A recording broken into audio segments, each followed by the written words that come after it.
can I live my Catholic faith if I struggle with doubts? As a priest, I'll have a fair number of people that will come up to me and say, almost with a sense of shame or embarrassment, Father, I'm not really a good Catholic. I have some doubts. We need to make a really necessary distinction. Remember that great principle from St. Thomas Aquinas who says, never deny, seldom affirm, but always distinguish.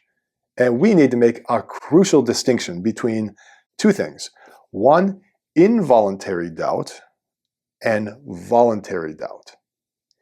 Involuntary doubt is something that I'm not willing, per se. It's just, I would say it's the difficulties that accompany growing in faith.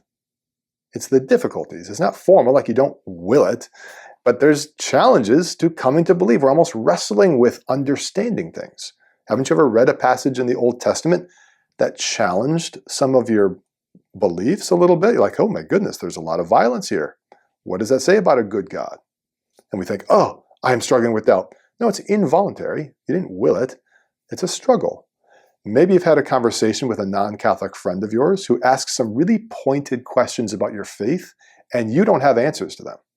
And then you're like paralyzed. You're like, oh, maybe what they're saying really seems to make sense. I don't know if I believe this, It's involuntary, and those are challenges or difficulties that accompany the believer. So some good news here.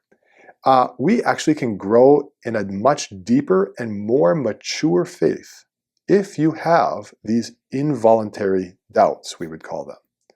These are challenges that accompany the believer. So a couple key saintly quotes here. St. John Henry Newman, the namesake for all Newman Centers, he said famously, 1,000 difficulties does not make a single doubt. In other words, just because you have challenges, just because you have an intellectual conflict of wrestling with how can I understand this? This is hard for me. I don't understand it perfectly. These are difficulties, but they are not doubts. They are involuntary. So they can actually help us to grow in faith because we're exercising certain muscles in wrestling with the truth. So do not be afraid of that.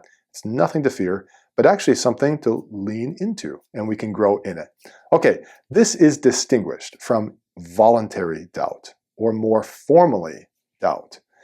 And this is where, even the word voluntary itself, it comes from the Latin voluntas, which means to will. It's the will. I'm deciding certain things. And that comes when someone says, it's not that just that I'm struggling to believe, I choose not to believe. I choose to suspend my assent. And this is something like what St. Thomas, Doubting Thomas, had in the Bible before he was St. Thomas.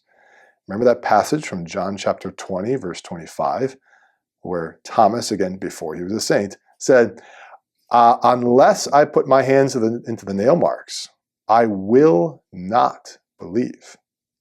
So it's a voluntary doubt. I choose not to believe. It's a suspension of our assent. And this is more formal doubt. Now, if you struggle with this or have this, maybe you watching this are saying, well, I just don't believe in the Eucharist. I don't believe in the Immaculate Conception. I don't believe in the Church's teaching on sexuality. Well, if this is your case, let me ask you one question. Would you say that you would like to believe? That is a crucial distinction. And that will set apart someone who wants simply to go their own way and to suspend their belief, and someone who says, well, it's really challenging for me, I will not to believe it, but I would like to. And this is what St. Thomas had, even in his voluntary doubt. He said, I will not believe, but if I put my hands into the nail marks, then I would believe. And that at least is something on the right path. It's not good. This is still sinful doubt when we willingly withhold our assent to the authority of Jesus and the Church. But at least if we can say, but I would like to believe. then at least there's a string, as it were, that the Lord can slowly draw us towards Him, and there is hope for us in this. However this finds us, I would say most people, again, probably struggle, most Catholics probably struggle a little bit more with the involuntary doubt or the difficulties, but this is distinguished from voluntary doubt. Hopefully this just helps us to draw ever closer in deeper trust and faith to the living Jesus and the church. God bless you.